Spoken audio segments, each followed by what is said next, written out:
Very good morning, students. This is your English teacher from Sri Vidya Bharati Metric High Secondary School, Sakarambalayam.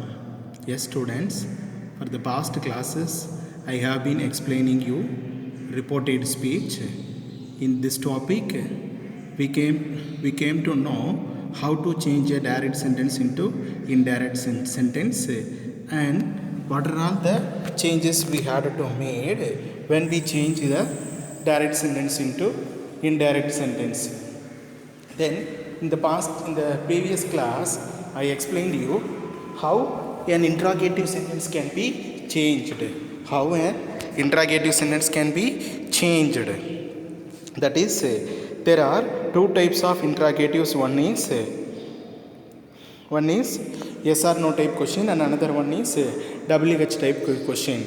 I gave enough explanation about how to change an interrogative sentence. If it is so, I once again repeat, students, for WH type of questions the conjunction is the same WH word, and for the yes or no type of question the conjunction is if or whether. In interrogative sentences, in the question, maximum the auxiliary verb and main verb will be splitted. Auxiliary வேர்பும் main வேர்பும் தனித்தனியாக இருக்கும், அதுக்கு நடுவில் தான் subject இருக்கும். அந்த subject நீங்கள் முன்னாடி கொண்டுட்டு வந்துட்டு ஆக்சிலரியும் மெயின் வேர்பையும் கம்பைன் பண்ணி வச்சுக்கணும். கம்பைன் பண்ணால் தான் அது என்ன டென்ஸில் இருக்குது அப்படின்றது நமக்கு தெரியும். அதுக்கடுத்து நம்ம மற்ற டென்ஸில் மாற்ற முடியும்னு சொல்லியிருந்தோம். இதுதான் இன்ட்ராகேட்டிவில் நீங்கள் கவனிக்க வேண்டிய ஒரே ஒரு ரொம்ப இம்பார்ட்டன்ட் ஒன் இது மட்டும்தான். அப்போது ஃபார் எக்ஸாம்பிள் எல்லாம் கொடுத்துருந்தோம் பாருங்கள். அதே மாதிரி லாஸ்ட் கிளாஸில் I gave you how to change the tense forms. How to change the tense form. If it is a present tense means that will be changed into past. If it is a past tense means that will be changed into past perfect. That is what I explained in the previous classes. Yes, students, today I have you the imperative type of sentences. How can we change the imperative type of sentences from direct to indirect? Let me explain, students.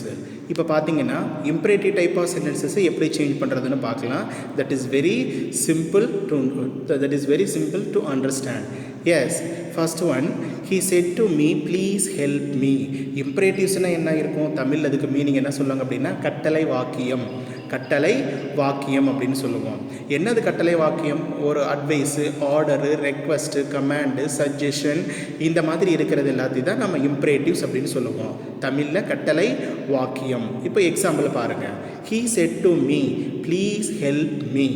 As usual, I marked where are all the changes we have to make. எங்கெங்கெல்லாம் changes பண்ணுங்கிறத நான் again அன்லைன் பண்ணியிருக்கேன். he said to me, comma quotation, please help me. அதில் பாருங்கள், first question ஒரு important. ஏன்னா please அப்படின்னு வந்திருந்தாலே நீங்கள் அது என்னவா கன்சிடர் பண்ணிக்கணும்? ரெக்வஸ்ட்டாக கன்சிடர் பண்ணிக்கணும்.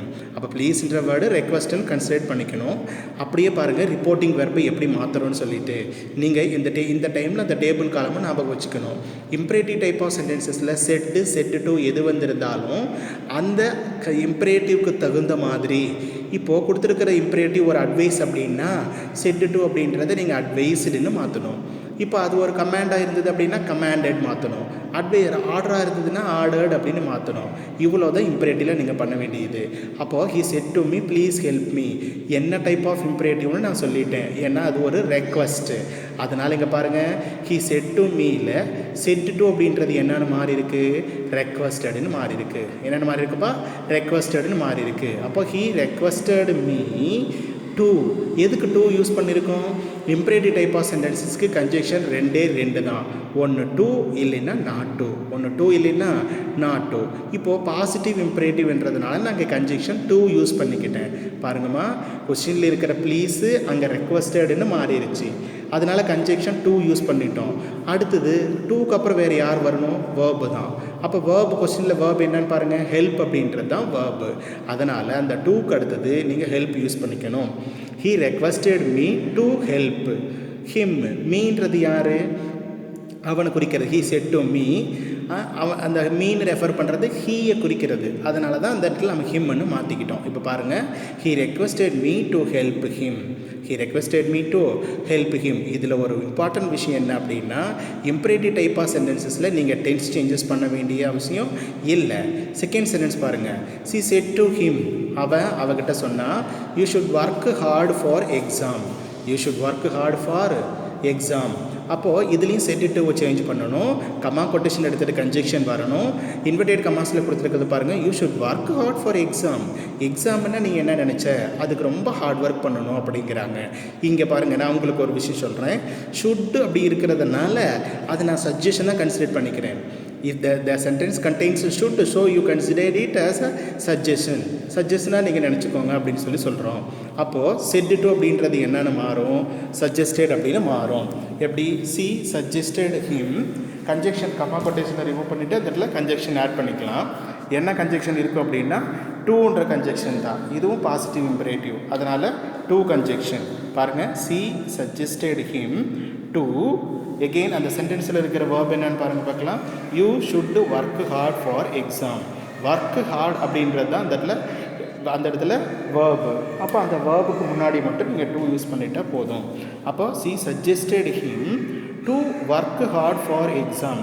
There is no need to repeat the subject you and verb because verb should, because the should is changed as a suggestion.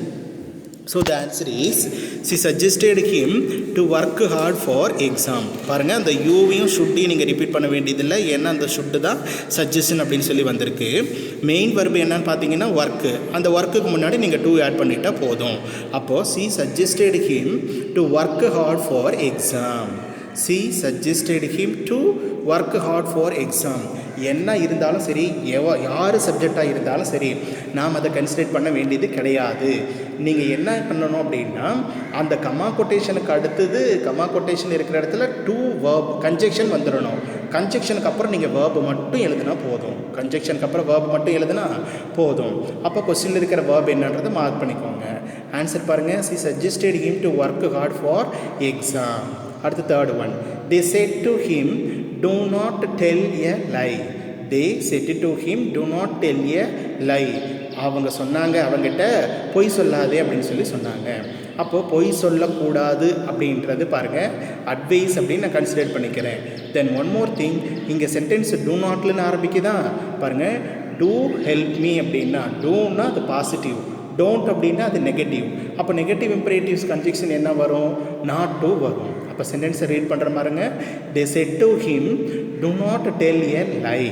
அப்போது நான் அட்வைஸ்ன்னு கன்சிடர் பண்ணிட்டேன்னா, அதனால் செட் டு அப்படின்றது என்னென்னு மாற்றிருக்கேன் பாருங்கள், அட்வைஸ்டு. தே அட்வைஸ்டு யாருக்கு, ஹிம். தே அட்வைஸ்டு ஹிம்.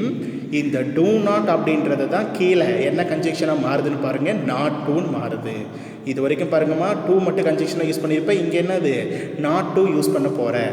அப்போ தே அட்வைஸ்டு ஹிம் நாட் டு சொல்லியிருக்கேன். கன்ஜெக்ஷன் எதுவாக இருந்தாலும் அந்த கன்ஜெக்ஷனுக்கு அடுத்தது வேர்பை மட்டும் போடுங்கன்ட்டு. அப்போது கொஷினில் இருக்கிற வேர்பை பாருங்கள், என்ன பண்ணக்கூடாதுன்னு சொல்கிறாங்க, டோன்ட் டெல் எ லை. அப்போ அந்த டெல் அப்படின்றது தான் வேர்பு. பாருங்கள், not to tell a lie. not to tell a lie. I once again repeat, they advised him not to tell a lie. they advised him not to tell a lie. எப்படி வந்திருக்குன்னு once again repeat பண்ணுறேன் பாருங்கம்மா. do not tell a lie என்றது advice. அதே மாதிரி do notல ஆரம்பிக்கிறதுனால அது negative imperative. Negative imperative அப்படின்னா conjunction not to use பண்ணணும். அதனால் நாட் டுக்கு அப்புறம் வேர்ப் யூஸ் பண்ணியாச்சு. they advised him not to tell a lie. they advised him not to tell a lie. Fourth one பாருங்க, he said open the door. he said open the door. சரி சொன்னால் open the door, அந்த கதவை தர அப்படிங்கிறான். அதனால் அதை நான் ஆர்டராக கன்சிடர் பண்ணிக்கிறேன். அப்போ செட் அப்படின்றது என்னென்ன மாதிரி இருக்குது பாருங்கள், he ordered to open the door. open the door. அங்கே இன்டைரக்டாவோ டைரக்டாவோ யூன்ற சப்ஜெக்ட் இருக்கும். you do not tell a lie. you open the door. you should work hard. you please help me. இன்டைரக்டாக அந்த யூ இருக்கலாம், இல்லாமலும் போகலாம் சப்ஜெக்ட்டு. அந்த சப்ஜெக்டை நீங்கள் கன்சிடர் பண்ணிக்காதீங்க. என்ன ரிப்போர்ட்டிங் வெர்போ அந்த ரிப்போர்ட்டிங் வெர்பு போடணும். அதுக்கப்புறம் கன்ஜெக்ஷனுக்கு அப்புறம் வேர்பு மட்டும்தான் இருக்கணும்.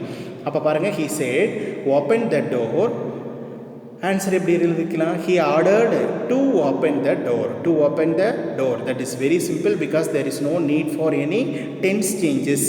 Fifth one பாருங்க. The teacher said to the students, do not waste time.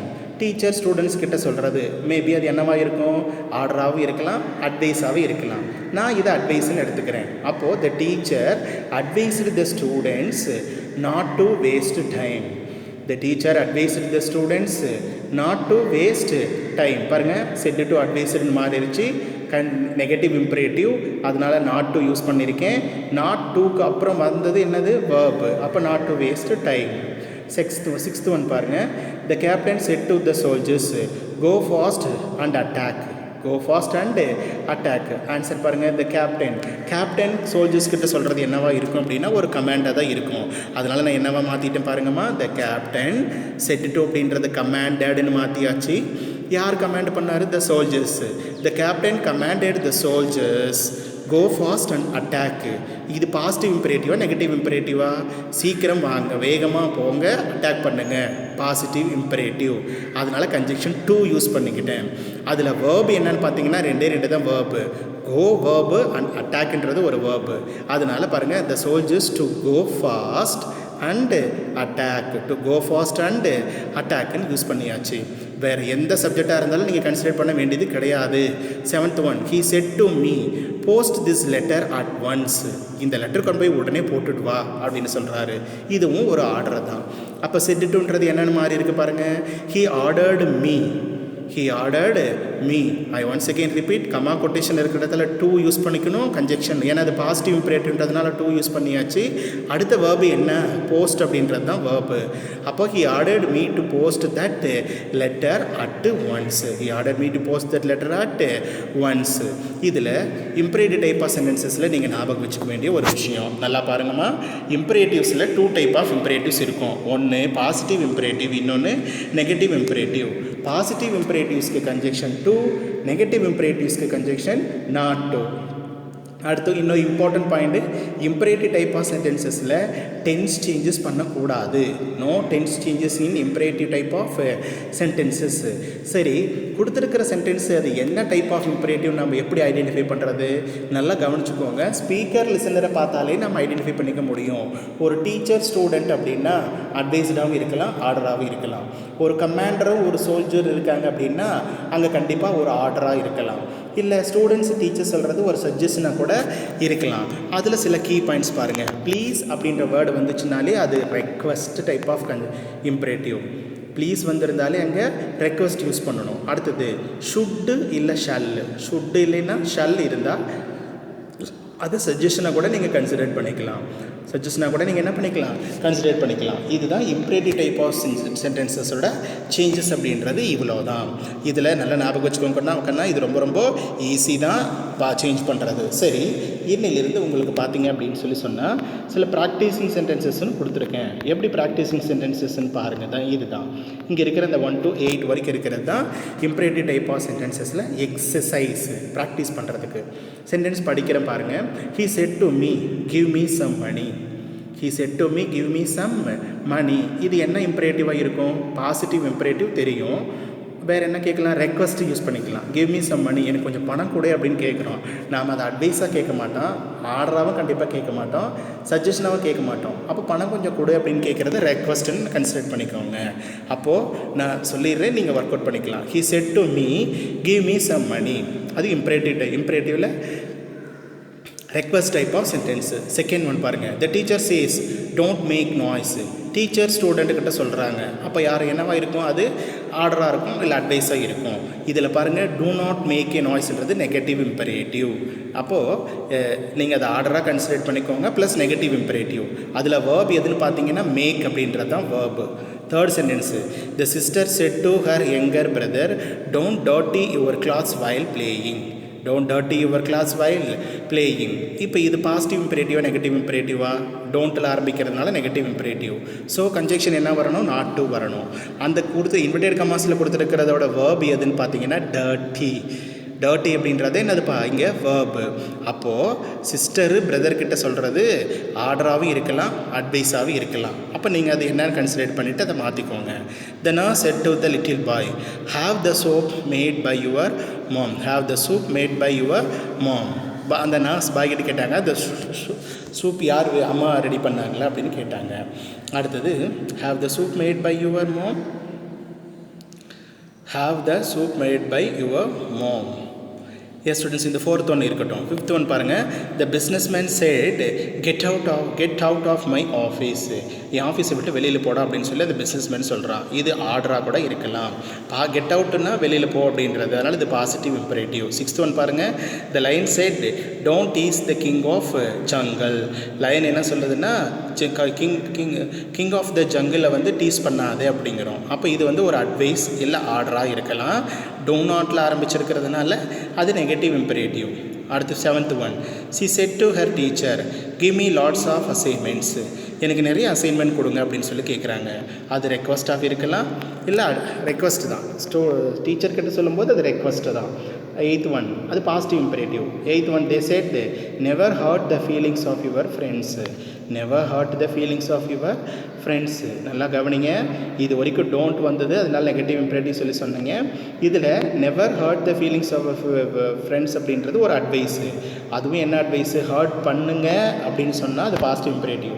Hurt பண்ணக்கூடாது அப்படின்னா அது நெகட்டிவ் இம்பரேட்டிவ். அப்போது இதை நெகட்டிவ் இம்பரேட்டிவாக நீங்கள் கன்சிடர் பண்ணிக்கணும். This is the practising sentences of imperative type of sentences. Then one more thing for the previous class. Here I gave the interrogative type of sentences. Interrogative type of sentences கான worksheet பாருங்கள். The teacher asked the students, have you understood the question? Have you understood the question? Interrogative தான் இது எல்லாமே. அதில் என்ன type அப்படின்னு பார்த்தீங்கன்னா have you understood the question, அது yes or no type question. Second one ரித்து, அதில் நல்லா கவனிங்க. ஹாவ் யூ அண்டர்ஸ்டுட் த கொஷினில் எதுக்கு இன்ட்ராகேட்டிவில் எஸ் ஆர் நோ டைப். அப்போது இன்ட்ராகேட்டிவ்னால நீங்கள் ஞாபகம் வச்சுக்க வேண்டியது என்ன இருக்கணும்? ஆக்சிலரி வெர்பு மெயின் வெர்பு தனியாக இருக்கும், அதுக்கு நடுவில் சப்ஜெக்ட் இருக்குன்னு சொன்னோம். இதில் ஆக்சிலரி மெயின் வெர்பு எதுன்னு பாருங்கம்மா. ஹாவ் யூ அண்டர்ஸ்டுட் த கொஷினில் ஹாவ் வந்து auxiliary verb, understood main verb. அப்போ யூ தான் அங்கே சப்ஜெக்ட்டு. அப்போ நீங்கள் எக்ஸாம்பிளை பார்த்துக்கோங்க. Second one, Ritu said to Rohit, how will you complete the assignment in 2 days? Howல ஆரம்பிக்கிறதுனால இது WH type of question. இதில் ஆக்சிலரி வில்லு, கம்ப்ளீட்டுங்கிறது மெயின் வெர்பு. தேர்ட் ஒன்ல the child asked mother, why don't the stars in the sky fall down? ஏன் அந்த stars எல்லாம் கீழே விழலை அப்படின்னு சொல்லி கேட்குறாங்க. அதில் ஒயில் ஆரம்பிக்குது. இதில் பாருங்கம்மா, the child askedன்னு போட்டுட்டு மதரை இன்வெர்டட் கமாஸில் கொடுத்துருக்காங்களா. நீங்கள் அந்த மதரை நீங்கள் ஆன்சர் எழுதும்போது வெளியில் கொண்டுட்டு வந்துடலாம். எப்படி? the child asked the mother. the child asked the mother. Why ஆரம்பிக்கிறதுனால அது WH டைப் ஆஃப் கொஸ்டின். அதில் மெயின் வெர்பு வந்து ஃபால், ஆக்சிலரி வெர்பு டோன்ட். அதை கம்பைன் பண்ணி நீங்கள் எழுதிக்கணும். Fourth one, Namita said to Aruna, which of the two sarees is better? இந்த ரெண்டில் எது பெட்டராக இருக்குது? இதுவும் WH டைப் ஆஃப் கொஸ்டின் தான். ஒரே ஒரு வேர்பு தான் இருக்குது, அது ஈஸ் மட்டும். ஃபிஃப்த் ஒன்ல can you teach me French set Disha to Suman. இது அப்படியே நீங்கள் மாற்றி எழுதிக்கலாம். எப்படி? செட்டு திசா டு சுமனா, அப்போ திசா ஆஸ்க்டு சுமன் அப்படின்னு கூட நீங்கள் மாற்றிக்கலாம். Can you teach me sentence, அதில் can auxiliary verb, teach main verb combine பண்ணிவிட்டு நீங்கள் ஆன்சர் எழுதலாம். The worried father said to his son, which train have you boarded? Have you checked your ticket number? இதில் ரெண்டு sentence combine பண்ணியிருக்காங்க பாருங்கம்மா. which train have you boarded? have auxiliary verb, boarded main verb. எந்த ட்ரெயினில் வந்த அப்படின்னு கேட்டாங்க. அதில் விச்சில் ஆரம்பிச்சிருக்கனால அது WH டைப் ஆஃப் கொஸ்டின். அடுத்ததில் பாருங்கள், have you checked your ticket number? இது உன்னோட டிக்கெட் நம்பரை நீ செக் பண்ணியா இல்லையான்னு கேட்குறாரு. அப்போது ஒரே சிக்ஸ்த் ஒன்ல மட்டும் ரெண்டு டைப் ஆஃப் இன்ட்ராகேட்டிவும் இருக்குது. WH டைப்பும் இருக்குது, SR நோ டைப்பும் இருக்குது. அது எப்படி எழுதணுன்றது நீங்கள் ரெண்டு சென்டென்ஸை கம்பைன் பண்ணி எழுதிக்கலாம். The manager said to the candidate, what are your qualification? In what way can you benefit our company? என்ன உன்னோட குவாலிஃபிகேஷன் என்ன, எப்படி நீ எங்களோட கம்பெனிக்கு பெனிஃபிட் பண்ணுவேன் அப்படின்னு கேட்குறாங்க. அப்போ இதுவும் ரெண்டுமே WH டைப் ஆஃப் கொஸ்டின் தான். அடுத்தது eighth one, Rimi said, Monica, how did you like the state of Florida? If given a chance, would you like to go there again? இது கொஞ்சம் லென்த்தாக இருந்தாலும் ரொம்ப ஈஸி தான். how did you like the state of Florida? Florida உனக்கு எப்படி பிடிக்கும்னு கேட்குறா. அது WH type of question. If given a chance, would you like to go there again? உனக்கு ஒரு சான்ஸ் கொடுத்தா நீ மறுபடியும் அங்கே போவியா இல்லையான்னு கேட்குறான். ஆமாம் நான் போவேன், இல்லை நான் போக மாட்டேன் அப்படின்னு சொல்லுவா. அப்போது how did you like the ஸ்டேட்டுங்கிறது WH type question. If a chance given would you like to go thereங்கிறது yes or no type question. அப்போது இன்றைக்கி உங்களுக்கு இந்த ரெண்டு தான் exercise sentences, practice sentences. This one for imperative and the following one is for interrogative type of sentences. Yes students, yes, we have one more remaining topic, exclamatory type of sentences. With this I conclude the session. We will see in the following class with exclamatory type of sentences. Thank you students, thank you for your kind support. Thank you.